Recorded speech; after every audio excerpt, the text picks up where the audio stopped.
Hello friends. और आज इस वीडियो में हम बिल्कुल माहौल बनाने वाले हैं। और माहौल कैसे बनाएंगे मैं आपको बताने वाला हूं कि आप इंडिया में कैसे सीए बन के प्रैक्टिस कर सकते हैं। इन शॉर्ट, कैसे आप चार्टर्ड अकाउंटेंट बन सकते हैं।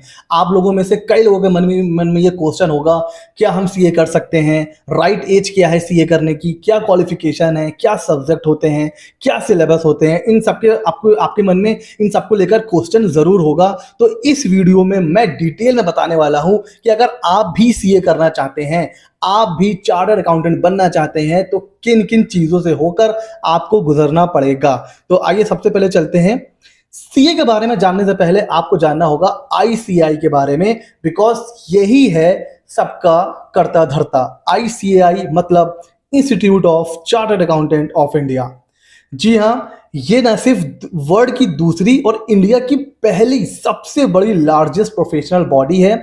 इंडिया में अगर आप प्रैक्टिस करना चाहते हो, चाहे टैक्सेशन का फील्ड हो, ऑडिटिंग का फील्ड हो, तो प्रैक्टिस करने की जो सबसे हायर प्रोफेशन होता है उसको बोलते हैं चार्टर्ड अकाउंटेंट। और उसका जो पूरा कोर्स कंडक्ट करवाता है वो उसको बोलते हैं आईसीएआई। और ये जो आप सुनते हो ना कि ये सीए है, वो सीए है, जैसे मैं एक सीए हूं, तो मैं सीए कब कहलाऊंगा? जब मैं मेंबर बन जाता हूं institute of chartered accountant of India का। तो मेंबर ऑफ आईसीएआई जो बन जाता है उसको बोलते हैं चार्टर्ड अकाउंटेंट। तो जब भी आप सुनो कि हाँ ये फला पर्सन जो है ये सीए है, तो मतलब क्या है? वो मेंबर बन चुका है आईसीएआई का। तो जो मेंबर है आईसीएआई का उसी को हम बोलते हैं चार्टर्ड अकाउंटेंट। तो ये जो पूरी कहानी है वो किस चीज की है? How to become member of ICAI, in short how to become chartered accountant. तो अलग अलग लेवल पर अलग अलग एग्जाम्स होते हैं, वो क्वालिफाई करना होता है, ट्रेनिंग करनी होती है अलग अलग डिफरेंट लेवल पर। जब आप ये सारी चीजें कंप्लीट कर ले जाते हो तब आप कहलाते हो चार्टर्ड अकाउंटेंट। अच्छा सर, इस वीडियो में हम क्या बात करने वाले हैं? कितने लेवल होते हैं सीए के, क्या फीस पे करनी पड़ती है, क्या ड्यूरेशन है, क्या एलिजिबिलिटीज है, राइट एज क्या हो सकती है जब मुझे सीए परस्यू करना चाहिए। ये सारी चीजें इस वीडियो में हम डिस्कस करने वाले हैं। तो कुर्सी की पेटी बांध लीजिए, मौसम सच में बिगड़ने वाला है। If I asked you what was common between these very illustrious names, what would you say? Mr. Kumar Mangalam Birla, Mr. Motilal Oswal, Mr. Suresh Prabhu, Mr. Shekhar Kapoor, Mr. Piyush Goyal, Rakesh Jhunjhunwala. What do you think is common between these people from very diverse walks of life and professions? Two letters, two simple letters, C and A. Two letters so powerful that if you join them and put them before a name, it not only becomes a professional qualification, but it represents willpower, dedication, intelligence, and the ability to march on come what may. To the rest of the world, these two letters mean chartered accountant. But to me, it means something completely different. Committed achievers. सीधे चलते हैं। देखिए, जो CA की new scheme है 2023 वो launch हो चुकी है। मतलब एक तरीके से उसके अनाउंसमेंट हो चुका है, बस सिर्फ नोटिफिकेशन आना बाकी है। तो मैं ये मान के चल रहा हूँ कि अब आप लोग सीए में जब एडमिशन लोगे तो आप न्यू स्कीम में ही लोगे। तो हम इस वीडियो में बात करेंगे न्यू स्कीम के बारे में। मैं साथ ही साथ आपको ओल्ड स्कीम के बारे में बताता चलूंगा, बट जो हमारा फोकस होगा वो न्यू स्कीम के ऊपर होगा। बिकॉज जब न्यू स्कीम आ चुकी है तो हम पुराने के बारे में क्यों डिस्कस करें। तो आइए सबसे पहले मैं आपको लेके चल रहा हूं कितने लेवल होते हैं सीए में। तो सिंपली फाउंडेशन, फिर इंटर और फिर फाइनल। अच्छा, जब से सीए स्टार्ट हुआ है ना 3 लेवल ही हैं। हाँ, टाइम टाइम पर इसका नाम जो है ना वो चेंज होता रहता है। पहले फाउंडेशन को बोलते थे सीपीटी, इंटर को बोलते थे आईपीसीसी और फाइनल को तो फाइनली बोलते थे। ठीक है, तो फाउंडेशन में होते हैं 4 पेपर, इंटर में होते हैं 6 पेपर। 2 ग्रुप होते हैं, एक ग्रुप में 3 सब्जेक्ट होते हैं, तो टोटल 6 पेपर होते हैं। पहले इंटर में जो ओल्ड स्कीम थी उसमें 4 पेपर होते थे एक ग्रुप में, टोटल 8 पेपर होते थे, बट अब सिर्फ 6 पेपर हैं। सेम चीज फाइनल में भी है, अभी फाइनल में सिर्फ 6 पेपर हैं, पहले वहां पर भी 8 पेपर होते थे। ठीक है, तो 2-2 ग्रुप होते हैं, दोनों में 3-3 सब्जेक्ट होते हैं। अच्छा, अगर मैं बात करूं तो देखिए, ये तो हमने देख लिया भाई कि हाँ अकाउंट मतलब फाउंडेशन में 4 सब्जेक्ट होते हैं। अब बात करते हैं सिलेबस की।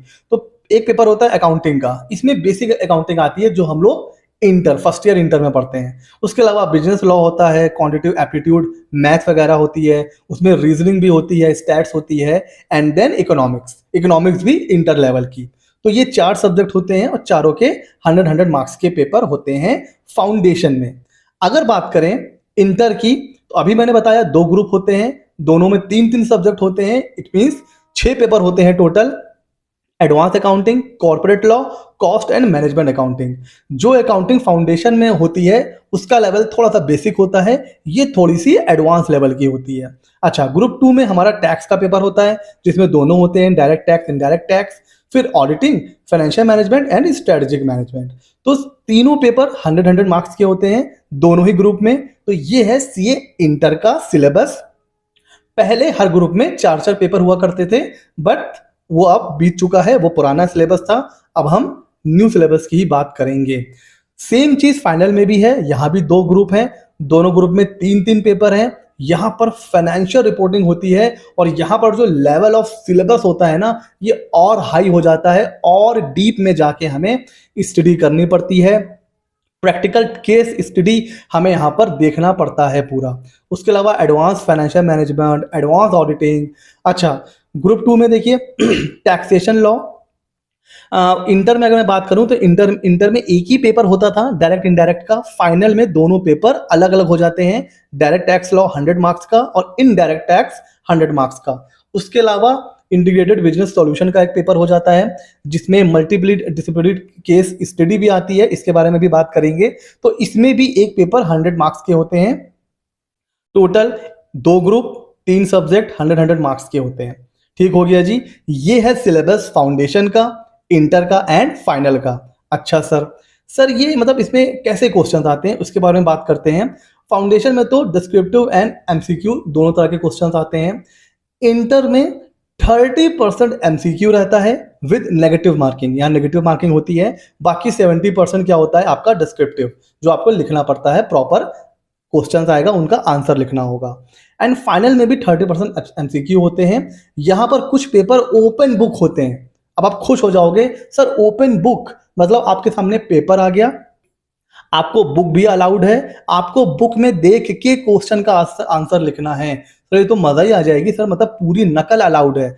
जी हाँ, आप नकल कर सकते हो, लेकिन नकल के लिए भी अकल चाहिए। बिकॉज अगर आपने सिलेबस को अच्छे से नहीं पढ़ा है तो भले ही आपको बुक दे दिया जाएगा, आप तब भी नहीं कर पाओगे।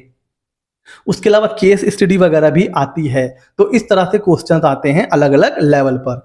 ठीक है सर पासिंग क्राइटेरिया क्या होता है? तो 50%, सीए फाउंडेशन की बात करूं तो 50% इन ईच पेपर 100 मार्क्स का होता है, जिसमें से 50 हमें मिनिमम सिक्योर करने हैं, तभी हम फाउंडेशन को क्लियर कर पाएंगे। एंड 25% नेगेटिव मार्किंग होती है।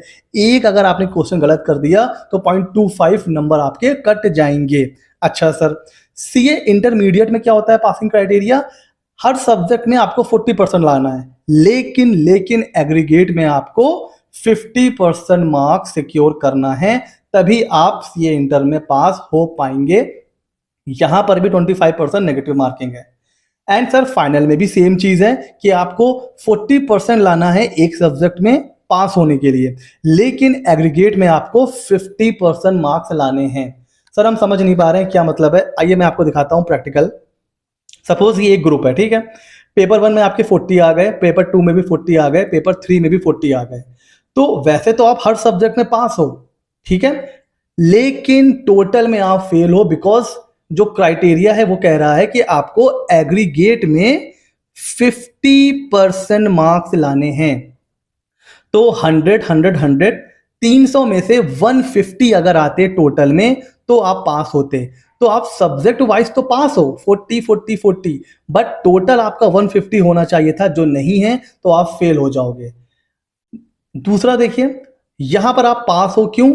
यहां पर आप 40 लेकर के आए हो, दूसरे में 50 है, फिर 60 है। तो आप जो मिनिमम क्राइटेरिया है 40 वो भी आप लेके आ गए हो। एंड एग्रीगेट में 50% चाहिए था, वो भी आ चुके हैं। तो अब आप पास हो चुके हो। अगर सोचिए, अगर यहां पर 51 होते और पेपर 1 में 39 होते तो टोटल में तो आप पास हो जाते, बट सब्जेक्ट वाइज फेल हो जाते, तो आप ओवरऑल में फेल हो जाते। तो आपको सब में 40 लाना है एंड टोटल में 150 लाना है। और चाहे आप कैसे भी लाओ, चाहे आप 50-50-50 ले आओ, चाहे 40-80 एंड 40 ले आओ, चाहे 50-50-60, मतलब जैसे भी ले आओ, टोटल में आपको 150 लाना है एंड सब्जेक्ट वाइज 40 प्लस आनी चाहिए, तभी आपका इंटर एंड फाइनल का ग्रुप क्लियर होगा। क्लियर हो गया जी, आगे चलें। उसके अलावा अब बात करते हैं फीस की। तो तीनों ही लेवल पे फीस की बात करेंगे। हालांकि अभी जो न्यू स्कीम आई है ना, उसमें अभी कोई फीस कहीं पर भी लिखा हुआ नहीं है, अभी सिर्फ स्कीम नोटिफाई हुई है। लेकिन जो एग्जिस्टिंग स्कीम है मैं उसके हिसाब से बता रहा हूं, और जब न्यू स्कीम आ जाएगी तब भी फीस में कोई बहुत ज्यादा चेंज नहीं होने वाला है, 10-15% ऊपर नीचे होगा। ठीक है, तो देखिए फाउंडेशन की फीस है 10,700, और इसमें मैं सब कुछ इंक्लूड करके बता रहा हूं आपको। एग्जाम की फीस और जो ट्रेनिंग वगैरह होती है उसकी फीस भी मैं इंक्लूड करके बता रहा हूं, 10,700। ठीक है, इंटर की फीस है 36,600। इसमें भी मैं दोनों ग्रुप की एग्जाम फीस और जो ट्रेनिंग वगैरह होती है अलग अलग, वो सब इंक्लूड करके मैं आपको बता रहा हूं। ठीक है, और फाइनल की टोटल होती है अप्रॉक्स 40,000। तो अगर आप टोटल कर लो 40 प्लस 36 76 एंड 86, अराउंड 88,000 में आपका पूरा सीए का जो कोर्स है वो कंप्लीट हो जाता है। अब आप इमेजिन करके देखो, 1 लाख रुपए से भी कम खर्चे में आप चार्टर्ड अकाउंटेंट बन सकते हो। इतनी फीस अगर मैं आपको बताऊं ना, तो एक नॉर्मल जो फर्स्ट क्लास, जो आजकल के जो प्राइवेट कॉलेज हैं, प्राइवेट इंस्टीट्यूट हैं, उनकी क्लास 1 2 3 4 5 इनकी फीस होती है साल की 1 लाख।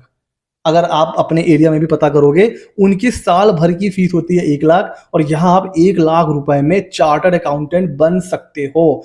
हाँ, एक बात है, सिलेबस बहुत बड़ा है, बहुत वास्ट है, आपको तैयारी एकदम डीप, एकदम पागलों की तरह करनी पड़ेगी, तभी आप सीए क्लियर कर पाओगे। ये तो आपको पता ही होगा ऑलरेडी। अच्छा, आगे चलें सर। ट्रेनिंग, एक बहुत बड़ा चेंज हुआ है न्यू स्कीम में। पहले आर्टरशिप ट्रेनिंग 3 साल की थी, ठीक है, और इसी में आपका हो सकता है फाइनल का पेपर भी पड़ जाता था, बट अब ऐसा नहीं है। अब आपको सिर्फ ट्रेनिंग करनी है 2 साल की, और इन 2 सालों में आपका कोई भी पेपर नहीं पड़ेगा।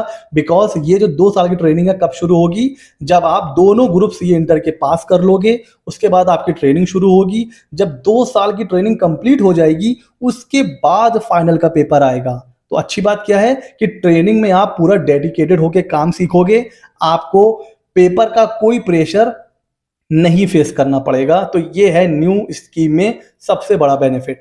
अच्छा सर, इसके अलावा अलग अलग ट्रेनिंग करनी होती है, जैसे ओरिएंटेशन। ओरिएंटेशन में क्या होता है, आपको कम्युनिकेशन स्किल, है ना, how to talk, group discussion, presentation skill, soft skill, ये सारी चीजें वहां पर आपको बताई जाती हैं। उसके अलावा होती है आईटीटी, एडवांस आईटीटी, ये इंफॉर्मेशन टेक्नोलॉजी की ट्रेनिंग होती है। इसमें आपको एमएस वर्ड, एक्सेल, अकाउंटिंग के सॉफ्टवेयर, है ना, कैसे अकाउंटिंग करना है, फाइनेंशियल प्रोजेक्ट्स बनाना, ये सारी चीज़ें आपको बताया जाता है।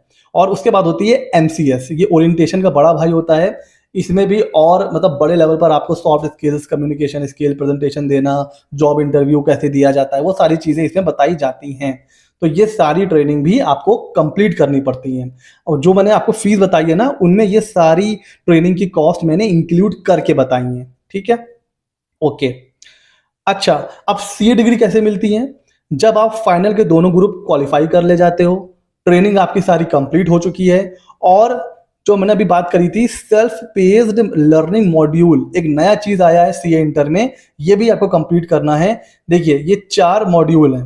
तो सेट ए जो है ना, इकोनॉमिक लॉ, ये देखिए कंपलसरी है। सेट बी में स्ट्रेटेजिक कॉस्ट मैनेजमेंट है, ये कंपलसरी है। इन दोनों में आपको चॉइस मिलेगी। इतने तरह के देखिए आपके पास टॉपिक हैं, आप कोई भी एक इसमें से चूज कर सकते हो अपने इंटरेस्ट के हिसाब से। और जो सेट डी है, इसमें भी आप अपने इंटरेस्ट के हिसाब से चूज कर सकते हो। ठीक है, तो कोई भी इसमें से एक आप सेलेक्ट कर सकते हो, इसमें से भी कोई एक सेलेक्ट कर सकते हो। सेट ए एंड बी ये कंपलसरी है। तो ये एक तरीके से ऑनलाइन मॉड्यूल होगा, जो आप सेल्फ लर्निंग से इसको कंप्लीट कर सकते हो, और ये कोई बहुत ज्यादा टफ नहीं होगा, ये इजीली क्रैक आप कर सकते हो।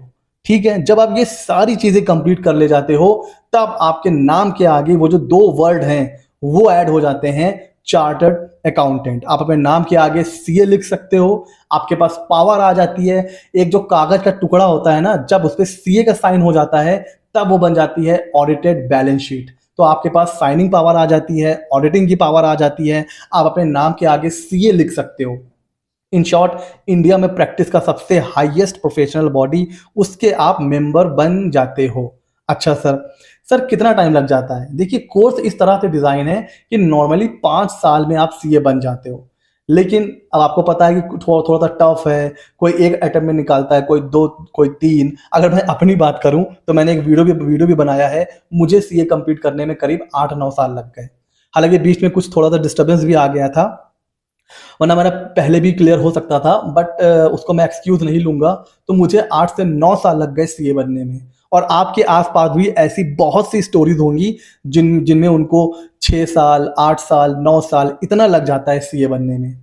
तो सर, एक राइट एज क्या होती है सीए करने की? देखिए, यहाँ पर ना सिर्फ एज फैक्टर नहीं है। अब इसमें ये भी देखना पड़ेगा कि आपका बैकग्राउंड कैसा है, फाइनेंशियल बैकग्राउंड कैसा है, और आप कितना टाइम दे सकते हो सीए को। अगर आप 30-35 ईयर्स के हो, आपकी शादी हो चुकी है, आपके ऊपर फाइनेंशियल बर्डन है, तो फिर आप सीए में ध्यान अगर दोगे 6-8 साल, तो हो सकता है आपकी जो पर्सनल लाइफ है वो काफ़ी हैम्पर हो जाए। अगर आपकी एज अभी 20 से 25 साल के बीच में है और आपके पास कोई फाइनेंशियल बर्डन भी नहीं है, आप आराम से परस्यू कर सकते हो, तब फिर आप आराम से सीए के लिए जा सकते हो। बिल्कुल, बिकॉज मैं तो आपको रिकमेंड करूंगा कि आप सीए के लिए जाइए, बिकॉज सीए एक ऐसा कोर्स है, अभी मैंने आपको बताया 1 लाख से अंदर में हो जाता है। और सीए बनने के बाद जो बेसिक पैकेज होता है सैलरी का, वो 6 से 7 लाख, और मैक्सिमम तो कोई लिमिट नहीं होती है।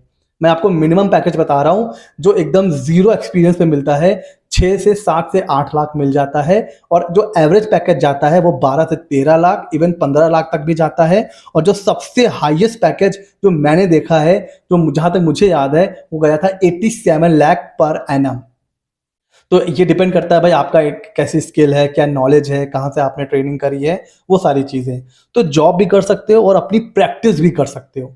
ये पावर है चार्टर्ड अकाउंटेंट बनने के बाद। ठीक है, तो कैसा लगा वीडियो? कुछ डाउट आपके अगर बच गए हों तो कमेंट सेक्शन में मुझसे पूछ लेना, मैं वहां बता दूंगा। ऐसे ही मजेदार वीडियो मैं लाता रहता हूं, ऐसे ही